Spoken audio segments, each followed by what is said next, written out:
हर class में जाके समझा रहा हूं, आप ये सब बातों से बचिए। मतलब मुझे हर बार एक ही व्याख्या करनी पड़ रही है। मेरी दृष्टि में 4 भूमिकाएं हैं। एक टीचर के तौर पे, एक एमडी यानी प्रबंधक के तौर पे, एक दृष्टि का चेहरा लोग मुझे मानते हैं, और एक मालिक के तौर पर। टीचिंग में हमेशा करता रहूंगा, मैनेजमेंट हमेशा संभालता रहूंगा। हमेशा मतलब जब तक ऊर्जा है, ये कम से कम 4, 5, 7, 8 साल तक कोई डाउट नहीं। चेहरा मैं हूं ही, मैं चाहूं ना चाहूं हूं ही उसका चेहरा। तो जो ऑनरशिप है उसमें हो सकता है कि हम थोड़ा सा हिस्सा कम करें ताकि हम एक विश्वविद्यालय खोलने के लिए फंड जुटा सके। इतनी मोटी बात पत्रकारों को समझ में नहीं आती है। अभी तक बात फाइनल किससे हुई भी नहीं हमारी। केवल इतना है कि बातें बहुत लोगों से होती है, जिनका नाम आपने सुना है, हमारे अच्छे दोस्त हैं, ऑफिस में मिलने आए, अब प्रसिद्ध आदमी है, किसी ने देख लिया, हल्ला मचा दिया।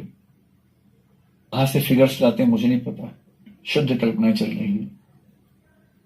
कई लोग हमसे बात कर रहे हैं कि मिलके यूनिवर्सिटी शुरू कर लें या क्या कर लें, ऐसी बहुत सारी बातें चलती रहती है। जिस दिन ऐसा कुछ होगा मैं खुद अनाउंस करूंगा। मुझे ये शौक नहीं है कि पत्रकार अनाउंस करेंगे। छुप के क्यों खेलना है, खुल के बताएंगे कि करेंगे। और यूनिवर्सिटी अगर अच्छी शुरू कर पाएंगे, मतलब मेरा सपना अब जो बचा जीवन का तो यही बचा है कि मरने से पहले नालंदा जैसा कुछ बना के मरूं, ये मन में है। उसके लिए चाहिए संसाधन बहुत सारे, और मेरी उतनी हैसियत है नहीं। मैं पहली पीढ़ी का उद्यमी हूं, हमारे सारे परिवार में सब लोग नौकरी करते हैं। अगर मैं कभी क्राइसिस में हूं तो पता क्या बोलते हैं कि 10,000 रुपए है मेरे पास, चाहिए तुम्हें। अब क्राइसिस हमारा अलग लेवल का हो गया है।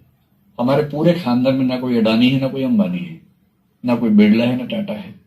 पहली पीढ़ी में जो किया सो किया है।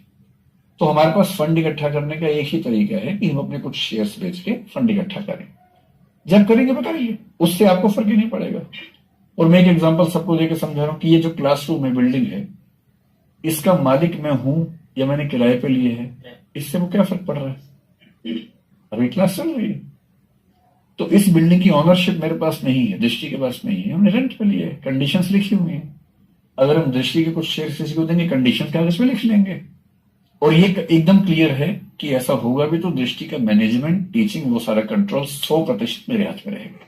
इस पे दूर दूर तक कोई इफ्स एंड बट्स नहीं।